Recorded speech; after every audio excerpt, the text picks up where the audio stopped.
Buenos días a todos y todas.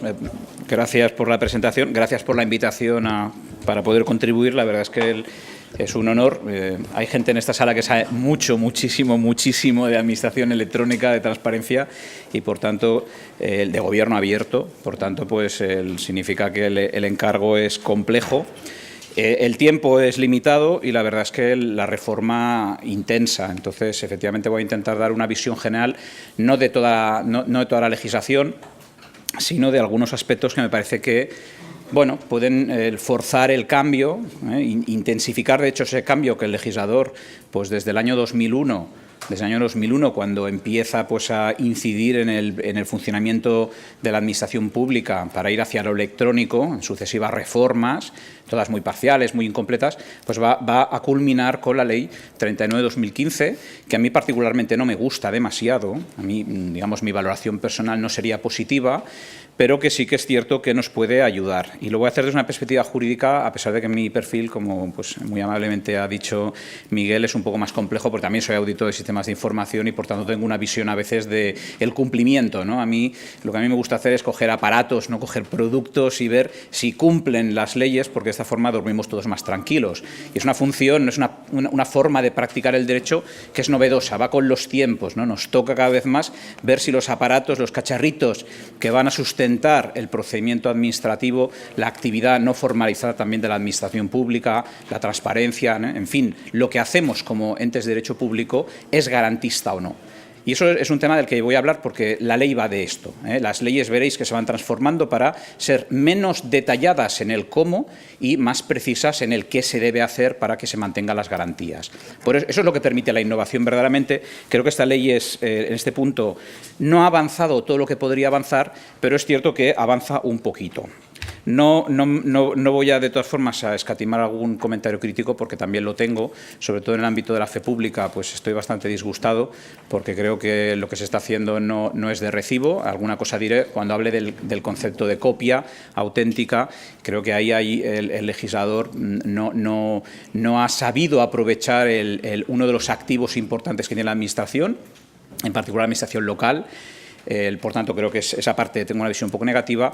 Tampoco tengo una visión muy positiva acerca del escaso uso del cuerpo de archiveros y archiveras, y no solo de esa perspectiva historicista, ¿no?, de la escuela de la insigne María Antonia Heredia, sino también de esa perspectiva de la gestión documental y de la futura gestión de la información. Tampoco la ley va a avanzar decisivamente en este punto, seguramente por no hacer destrozos, seguramente por la dificultad competencial de un Estado tan complejo como España.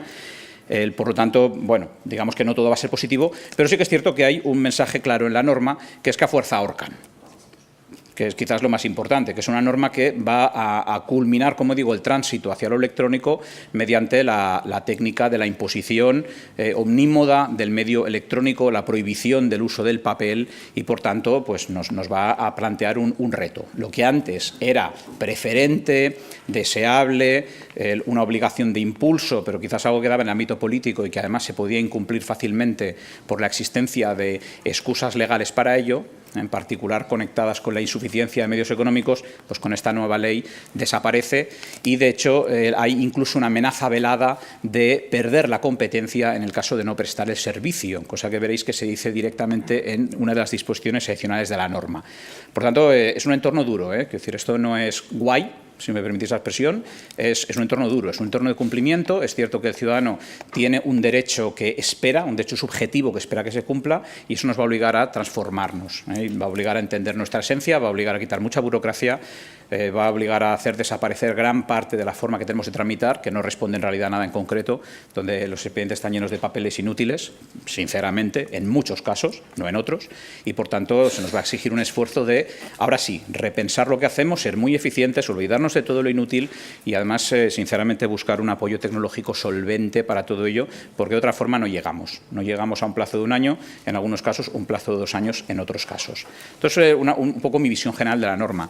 Pero como no puedo verlo todo porque no tendría tiempo, y además, como dice Miguel, yo podría hablar días y días seguramente, porque es uno de los vicios que tengo, pues me he traído algunos temas, que me parecen más relevantes. Solo para que lo tengáis por escrito, os recuerdo que la reforma legal consiste en fusionar diversas leyes, particularmente la Ley 30/92 con la Ley 11, para luego trocearlas. Es un poco más profundo que esto. En realidad, junto con la Ley 3092, pues se han incluido muchas de las leyes que contenían procedimientos especiales para restringir al máximo la existencia de procedimientos administrativos especiales, que son las cosas que se debe prohibir, y luego se separa en dos bloques que han generado y van a generar mucha discusión doctrinal, con la visión ad extra, la visión de la relación hacia el exterior contenida en la Ley de Procedimiento Administrativo y la visión interior contenida en la Ley de Régimen Jurídico del Sector Público, lo cual no está exento de problemas porque, por ejemplo, el régimen de identidad digital lo vamos a encontrar en las dos leyes a la vez y eso va a generar alguna disquisición importante. Quizás lo que ya dije, que es que en ambas normas el modo exclusivo de administrar es electrónico, ya desaparece la visión esta de que la administración electrónica es algo especial, es algo sectorial. Pues no, ya no. Lo que ahora lo que antes era el procedimiento ordinario en papel ahora desaparece y, por tanto, es un elemento de transformación digital.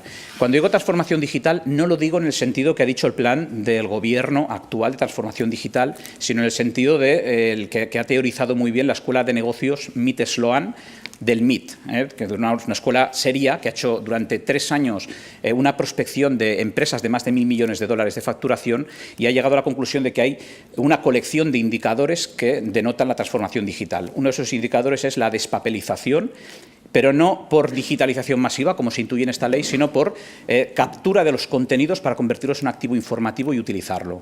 Eso es un indicador importante. Otro, desde luego, es la digitalización de los procesos en sí mismo y otro es la multicanalidad. Entonces, estos indicadores que se ven pues, bien descritos en estos trabajos, que son serios en el sentido de que están muy basados en la realidad, han aprendido de lo que hacían los mejores, pues aparece en esta norma. Esta norma, en ese sentido, es una norma de transformación digital en sentido técnico. Realmente tiene los elementos, quiere apostar por que la Administración se ponga en una posición de transformar el procedimiento.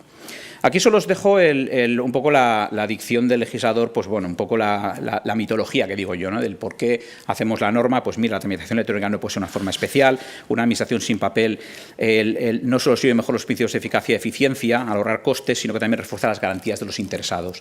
Esto ya veremos si es cierto o no es cierto. Ha habido algunas críticas que yo comparto con respecto a la prohibición de recibir asistencia por parte de las empresas que están obligadas a tramitar electrónicamente y, por tanto, no tiene por qué ser cierto. Digamos que un funcionamiento sin papel será más garante si lo hacemos bien. Si lo hacemos mal, no lo será más garante. Por tanto, no se trata de mitificar el medio electrónico. El medio electrónico lo que hay que hacer es evitar que nos dé miedo, porque se nota en todas las reformas legislativas, desde la Ley 30, en el propio artículo 45, que es algo que nos da miedo. Siempre le ha dado miedo al legislador pues el abuso de los informáticos, por decirlo así. Es la visión que ha tenido. Ese miedo se ha ido perdiendo y ahora ya no se le tiene miedo, pero ahora se ve como una garantía, ¿no? Lo electrónico se ve como algo más garante que el papel.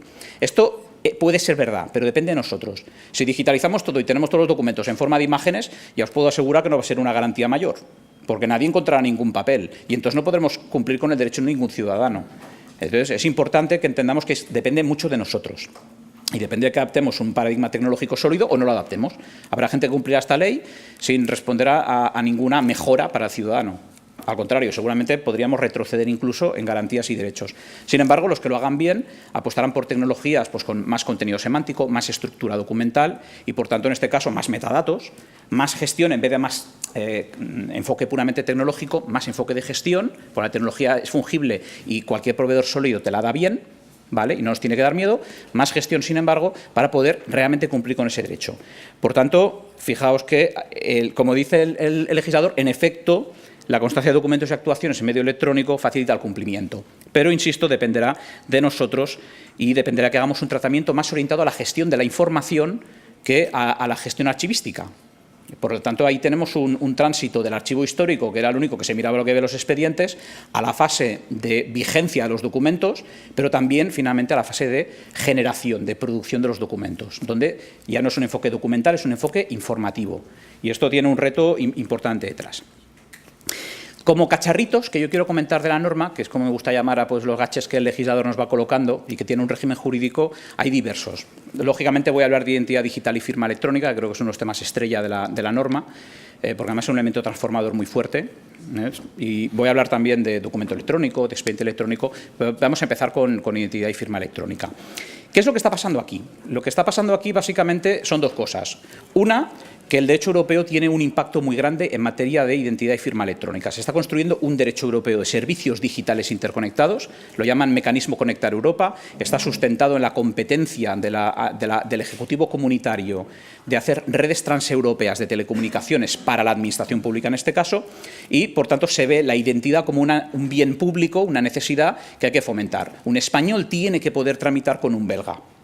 Por tanto, necesitamos sistemas que sean paneuropeos. Eso va a tener un impacto muy claro en esta ley. En particular, esta ley solo se puede entender en materia de identidad y firma electrónica como la adaptación o el sustento español de lo que realmente está sucediendo a nivel comunitario. Por tanto, primera noción, el régimen de identidad y firma electrónica no está solo contenido en la Ley 39/2015, en la LAPAC, también está contenido en el reglamento de la Unión Europea, bueno, del Parlamento y del Consejo número 910/2014 de 23 de julio. Esa norma, que es una norma que veremos que no regula directamente la identidad, tiene un impacto fortísimo porque en la medida en que los sistemas españoles la cumplan, son sistemas interoperables con Europa. Por tanto, la vamos a cumplir. Y es un instrumento regulador muy fuerte. Entonces, yo me voy a referir a este instrumento, ¿vale? Que sería pues, precisamente el de reglamento europeo, que nos va a hablar de una potestad de derecho público, a diferencia de la firma electrónica, se nos hablaba que era un servicio a la sociedad de la información y se sigue hablando de servicio a la sociedad de la información, por tanto privatizado. Aquí vamos a hablar de un sistema público, en sentido estricto, un servicio público de identidad digital. Por una parte, expedir medios de identidad digital, ¿no? Contraseñas, por decirlo de alguna manera, porque, en fin, una contraseña es un medio de identidad digital. Evidentemente, si una contraseña es buena, pues mejor, pero no estamos pensando en sistemas de certificado digital. Y eso es una cosa que es importante por lo que diré luego. Pero también mediante el despliegue de operación de plataformas de interconexión de todo ello. Y me diréis, Nacho, esto es imposible de entender.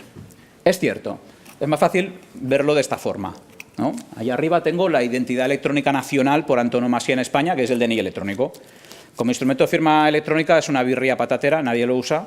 Sinceramente, el propio Ministerio pues, ha reconocido que el grado de uso es tan escaso, que estaba por debajo del 1%, que hasta han quitado el indicador donde publicaban regularmente el grado de uso, que por tanto pues, creo que estamos todos de acuerdo. Eso no significa que sea un mal instrumento. De hecho, como instrumento de identidad nacional es muy bueno, porque sirve para, ¿no? Es mejor que el anterior, hay menos fraude, hay menos mafias que hackean el DNI, sirve mejor para controlar el movimiento territorial de las personas, cumple excelentemente bien con la función para la que ha nacido, que es ser la identidad nacional en régimen de monopolio y regulado por ley orgánica. Es estupendo. Como firma electrónica no vale nada, pero para eso vale muy bien. Y de hecho, el DNI electrónico, sobre todo en las versiones más avanzadas que están trabajando, donde se va a la nube, es un instrumento que sí vamos a poder utilizar mucho. Entonces, esto es identidad electrónica en sentido de reglamento y, desde luego, en el sentido de la ley española. Pero también, pues este dibujito de aquí que representa una aplicación que se llama Mobile ID, que ha hecho el Ayuntamiento de Barcelona, donde te ponen un certificado dentro de un teléfono móvil y eres capaz de firmar electrónicamente sin todos los problemas que habitualmente nos encontramos en el EPC. Esto también es identidad electrónica en el sentido del reglamento. En este caso también dado por una entidad local, el Ayuntamiento de Barcelona. Y, desde luego, si nos fijamos en clave, que es la estrategia del Gobierno español, que es una estrategia pues, excelentemente bien montada, aunque jurídicamente no, en fin, tengamos alguna duda de cómo se ha hecho, porque la idea es que nos van a dar a todos un sistema por el cual, y esto entenderéis luego por qué lo digo, por el cual vamos a poder utilizar pues, los sistemas de password bueno que da el Gobierno, como el PIN de la Agencia Tributaria, que de hecho lo continúan gestionando ellos ahora por cuenta del DGTIC del Gobierno, o el password de la Gerencia de la Seguridad Social, que sirve para algunas cosas, o, ¿por qué no?, los certificados electrónicos que tengamos en cada momento, si es que somos capaces de usarlos. Básicamente porque tenemos un PC, somos capaces de entender cómo configurarlo, renunciamos al navegador que nos gusta y ponemos el que le gusta al del certificado, etcétera, etcétera. Entonces, esto está bien. O sea, esto realmente es el paradigma del reglamento. Esto es lo que significa identidad en el derecho europeo y también, por supuesto, en la ley española. Si os quedáis con esta imagen, seguramente entenderéis muy bien lo que dice el legislador en los artículos 9 y siguiente de la ley. Y, de hecho, este concepto de identidad digital es bastante transformador, porque en España nosotros tenemos un modelo constitucional que nos permite numerizar a toda la población, pero eso está prohibido en la gran mayoría de estados de la Unión Europea. Hasta el punto de que, por ejemplo, en Austria tú no puedes tener un identificador único para toda la administración pública. Tienes que tener números diferentes para cuando te relacionas con la Seguridad Social o te relacionas con la agencia tributaria.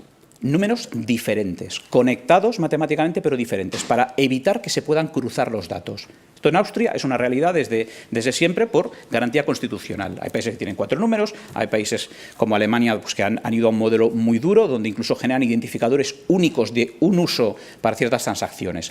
Eso lo ha recogido el reglamento y, por tanto, vamos a tener mucha diversidad de sistemas. Y, de hecho, las futuras tarjetas de identidad nacional, que siguen un paradigma llamado eIDAS Token, incorporan autenticación pseudoanónima, incorporan autenticación, por ejemplo, como vecino de un municipio, donde solo acreditas dónde vives, interesante para la participación ciudadana a nivel local, sin tener que dar tu nombre, cosa que en los pueblos pequeños como el que yo vivo, 800 habitantes, es relevante porque todo el mundo va a saber lo que votaste. Es relevante. Entonces, puede ayudar a que haya más participación o incluso identificación por edad, ¿no? Con la tarjeta de identidad digital alemana, la NPA, que es como nuestro DNI, puedes hacer todo esto. Nuestro DNI no lo incorpora, pero seguramente lo incorpora en el futuro porque, ¿por qué no? Más privacidad, más identidad, pero para un uso más razonable, menos vigilancia de la sociedad. Entonces, fijaos que realmente hay una innovación muy buena.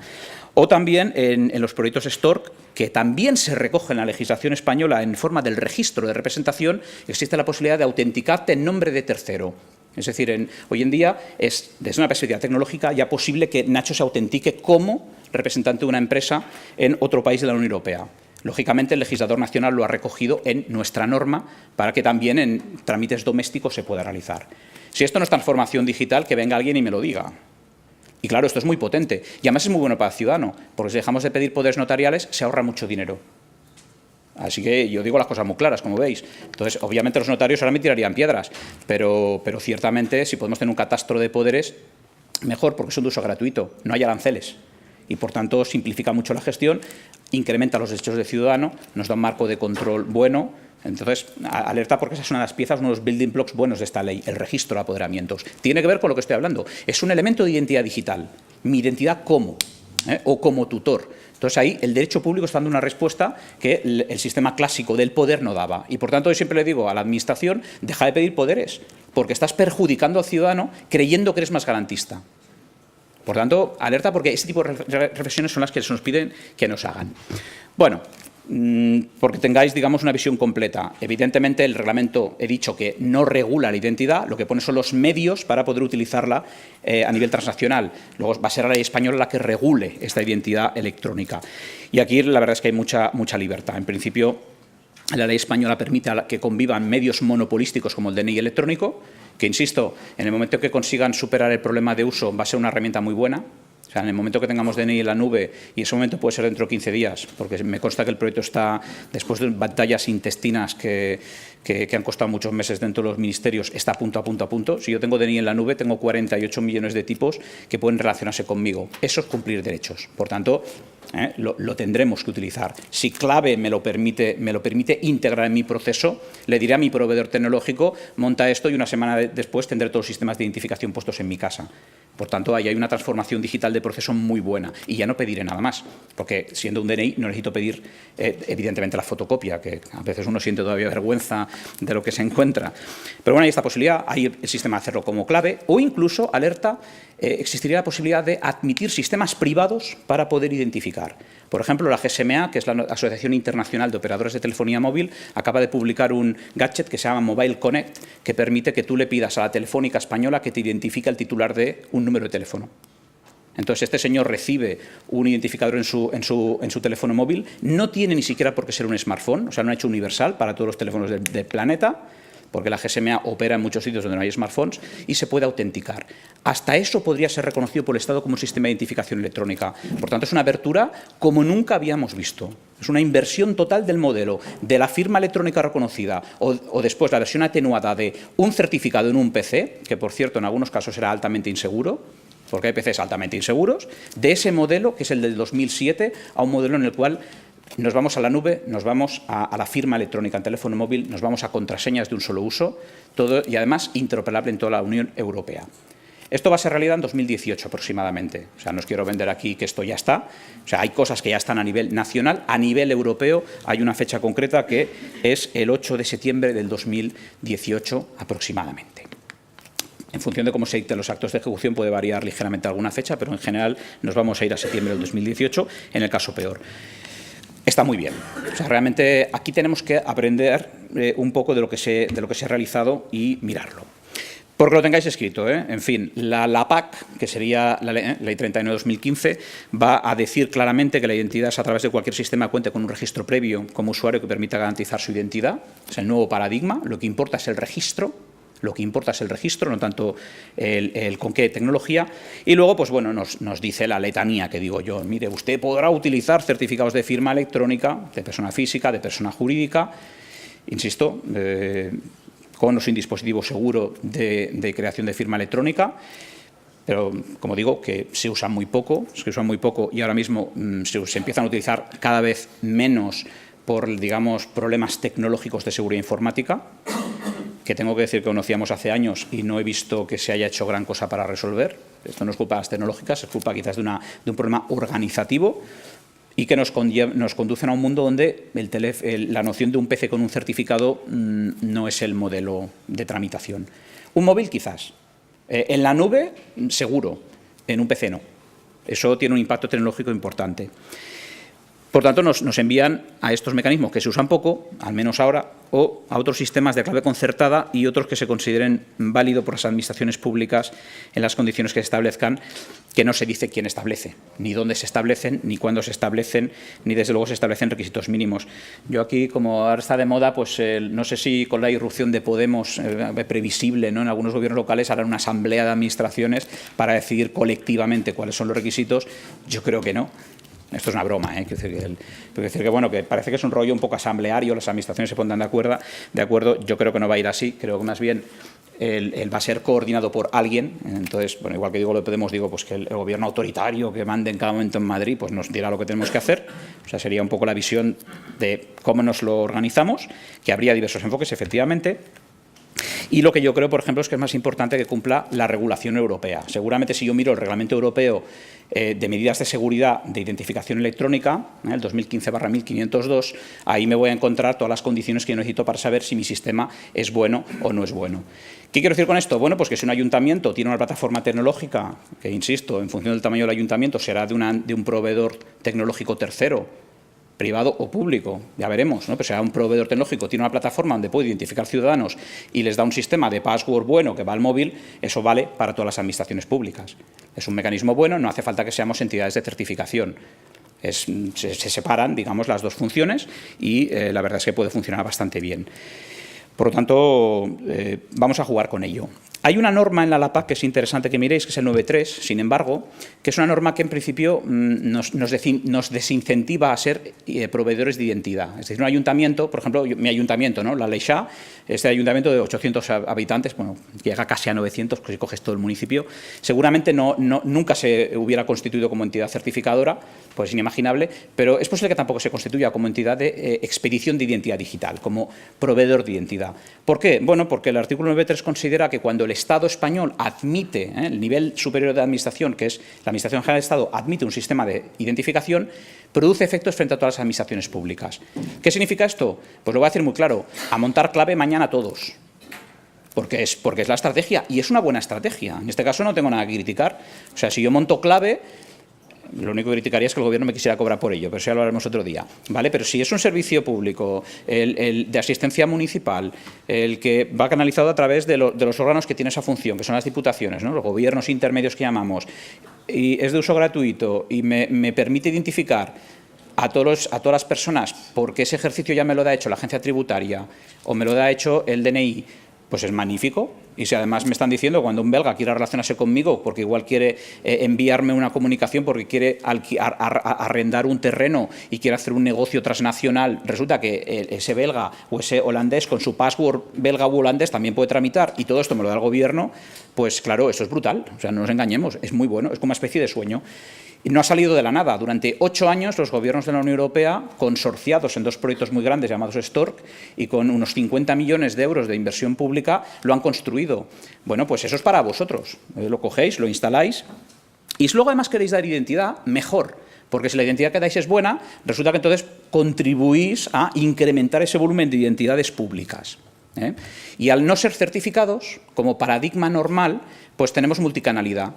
Podemos hacer procesos donde igual estamos tramitando presencialmente, procesos donde estamos tramitando por teléfono, o procesos donde estamos tramitando, pero quiero decir por teléfono me refiero al teléfono de voz, o procesos donde estamos en Internet con tabletas, por ejemplo, que son paradigmas tecnológicos que no encajan bien con lo que hacemos de firma electrónica hasta ahora. Pues esto es identificación electrónica. Más cosas. Bueno, el legislador ha decidido, y esto es muy relevante que lo tengáis en cuenta, porque ha establecido una prohibición que ya no podemos pedir al ciudadano que firme lo que nosotros queramos. Esto es lo que dice el artículo 11.2 de la LAPAC. Oiga, usted solo requerirá a los interesados el uso obligatorio de firma para 5 trámites, que son muy amplios, lo admito. Solicitudes, declaraciones responsables, comunicaciones, interposición de recursos, desistimiento de acciones o renuncia a derechos. ¿Qué tienen en común estos 5 trámites tipo? Que afectan pueden afectar patrimonialmente al interesado, le pueden hacer pupa. Pero bueno, yo pregunto, ¿y las notificaciones? ¿Vamos a hacer firmar las notificaciones? Yo entiendo que no, entiendo que ha quedado prohibido por ley. ¿Y esto está bien? Sí, de hecho está bien, porque hay muchísimos trámites, muchas interacciones con el ciudadano donde no necesitamos que nos firme. Lo de que no nos firme está muy bien, porque son menos papeles, porque los papeles, aunque sean electrónicos, siguen siendo papeles que hay que gestionar. Por tanto, tiene un elemento transformador importante en la gestión de los expedientes administrativos. Y no me parece mal. De hecho, todos vosotros sabéis que la función de la notificación es que el ciudadano conozca el acto y pueda reaccionar en plazo. Luego, ¿eso qué significa? Hombre, pues que si yo accedo, mi identidad está acreditada y el momento en el que accedo está acreditado, porque tengo que tener una cartulina rosa electrónica firmada.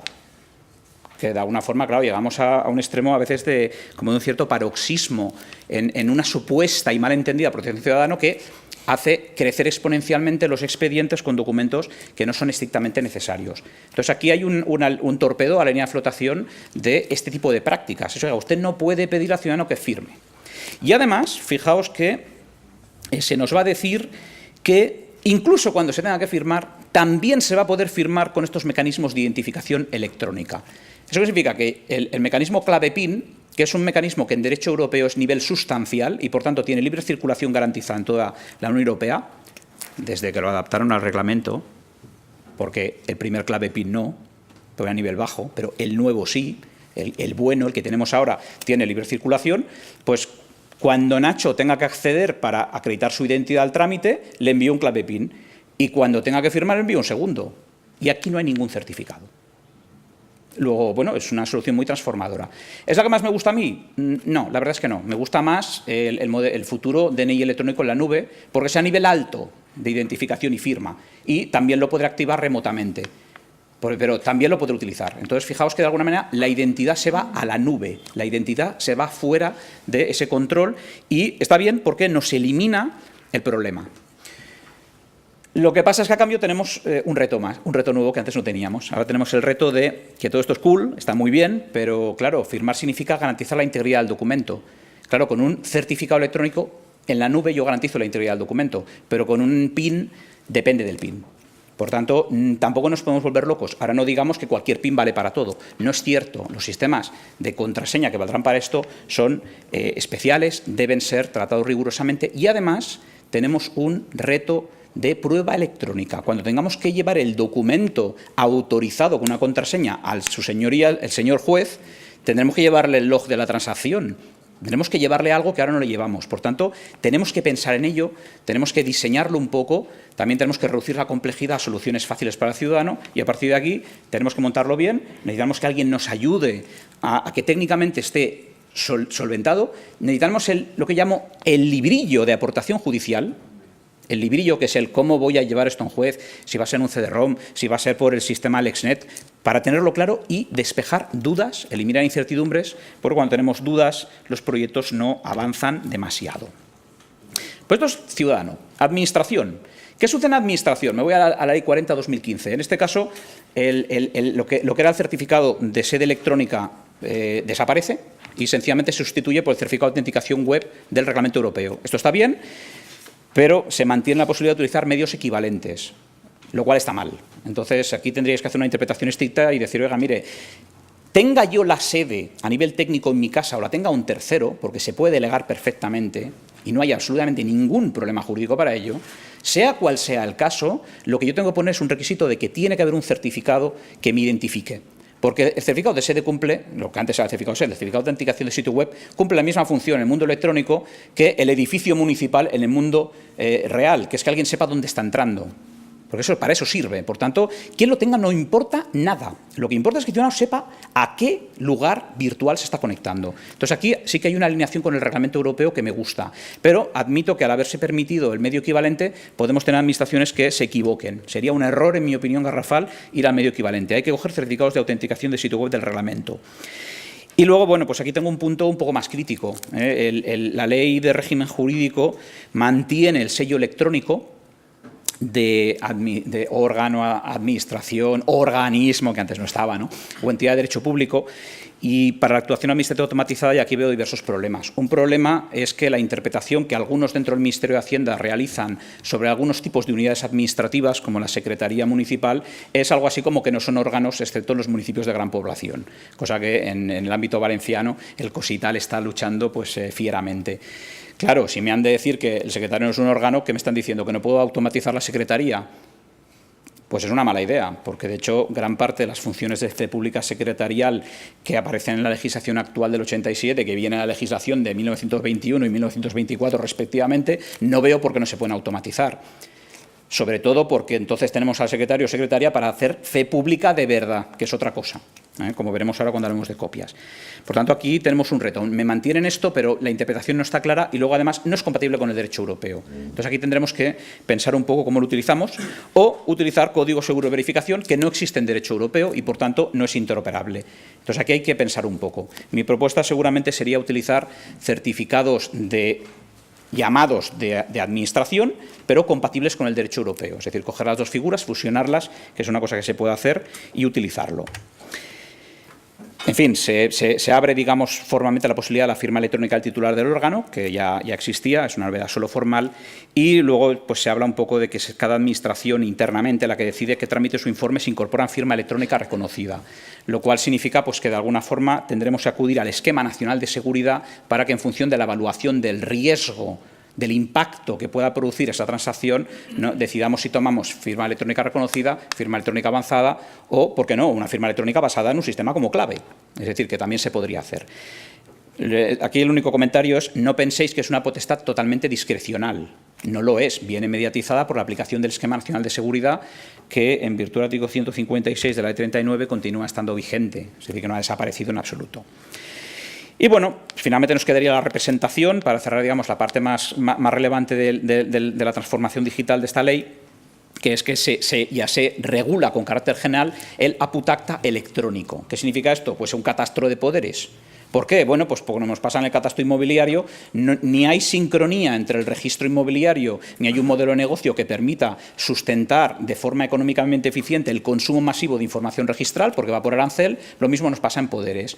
Dado que, además, el único intento serio que se ha hecho en España de crear un registro electrónico de poderes voluntarios, que era el proyecto ACAFE, fue declarado nulo por el Tribunal Supremo a instancia de los registradores mercantiles, pues cerrada esa vía en 2007, ¿no?, con la reforma del Reglamento Notarial del 2007 y la posterior anulación, solo quedaba que la Administración diera un catastro de poderes.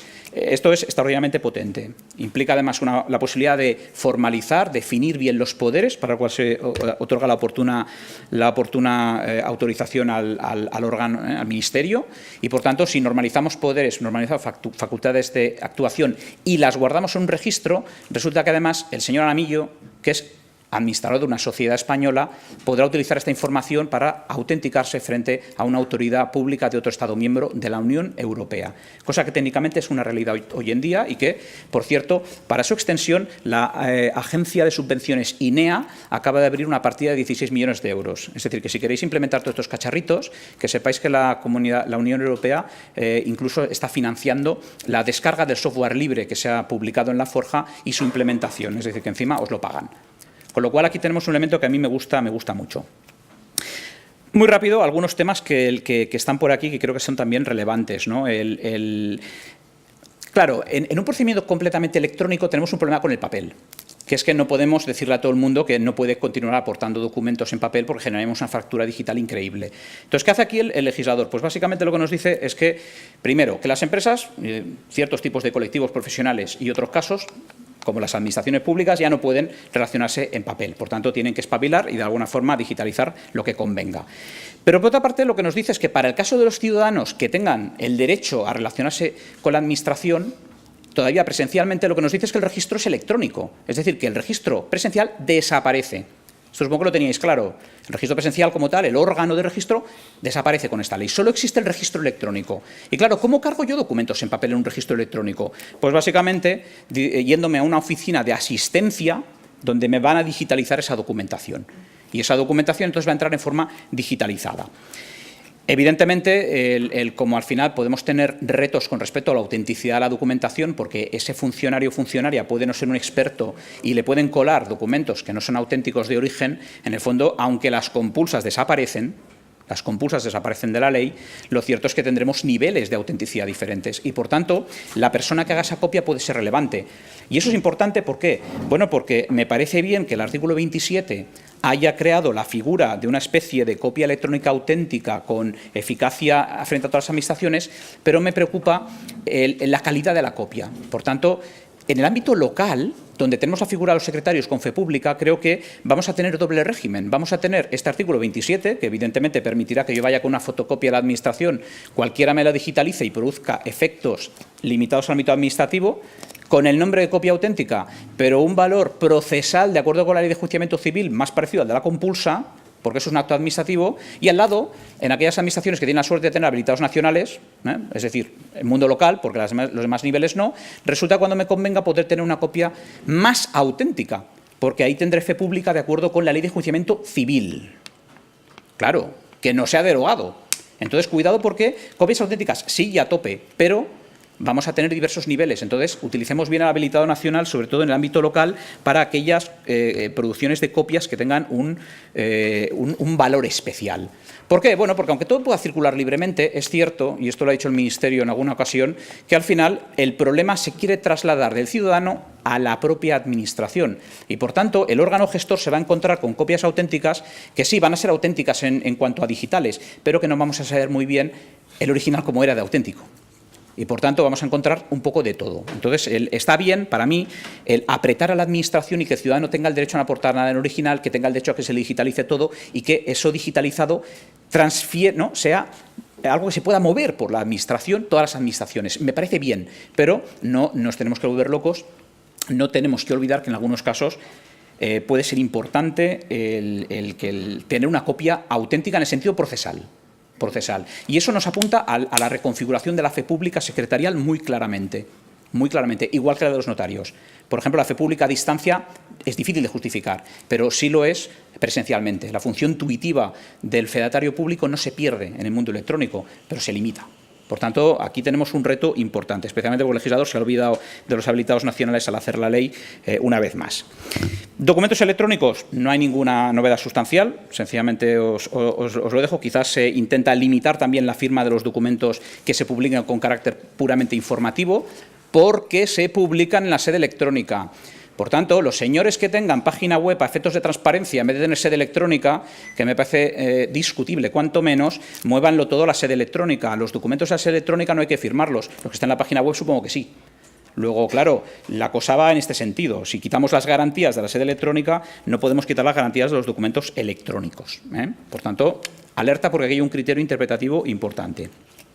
Y luego, bueno, pues luego viene la broma del día que nos hizo el legislador, que es el derecho del ciudadano, y que nos estoy acabando a no aportar documentos.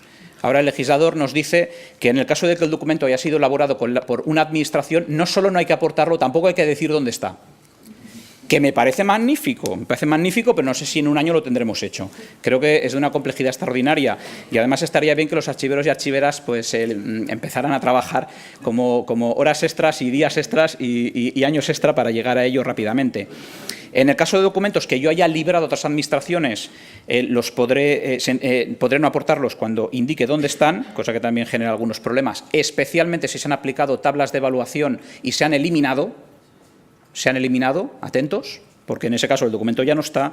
Se resuelve el problema del consentimiento tácito. Se dice ya legalmente que podemos decirle al ciudadano que a menos que se ponga expresamente intercambiaremos toda la documentación, que me parece muy bien y, lógicamente, en caso de que se tenga que aportar un papel, y ya estoy a punto de acabar, se tendrá que digitalizar. Expediente electrónico. Hay mejoras técnicas. mejoras técnicas. El índice electrónico del esquema nacional de interoperabilidad ya solo queda claramente dicho que ya solo hay que generarlo cuando se intercambie, por tanto nos da mucha flexibilidad, muy interesante. Y luego se nos habla de que los expedientes contendrán copia electrónica certificada de la resolución, lo cual es una cosa que a mí no puedo evitar que me llame mucho la atención, porque yo hubiese puesto el original, habida cuenta de que en el fondo un documento, una vez firmado electrónicamente, tiene infinitas instancias de sí mismo. Entonces, por algún motivo que no acabo de entender, se nos dice que el expediente tendrá una copia certificada de la resolución. Bien, entiendo que cuando tengamos el original no hará falta. Y, lógicamente, y ahora ya es la última, pues se nos dice que tenemos que tener un archivo electrónico, se nos dice en las dos leyes, porque en un caso nos habla del archivo como órgano, aplica a todo, y en otro se nos habla del archivo como función. Y en este caso lo que nos dice es que tendremos que utilizar determinados tipos de formatos, tendremos que pensar en la preservación de los documentos y, por tanto, tendremos que pensar un poco en cómo conservar. Hemos pasado muchos años hablando de migración, conversión. Yo, en estos momentos, estaría mirando más hacia la emulación masiva, la emulación supermasiva de formatos, porque ahora tengo una cosa que antes no tenía, que se llama la nube. Y claro, yo antes no podía hacer cosas que ahora sí puedo hacer técnicamente. Yo ahora puedo subir todos los documentos a la nube, puedo subir una máquina virtual que tiene el software que me permite acceder a esos documentos y, por tanto, dentro de 10 años puedo acceder a esa máquina virtual para ver esos documentos. En definitiva, es posible que la emulación sea una mejor solución que en otros casos.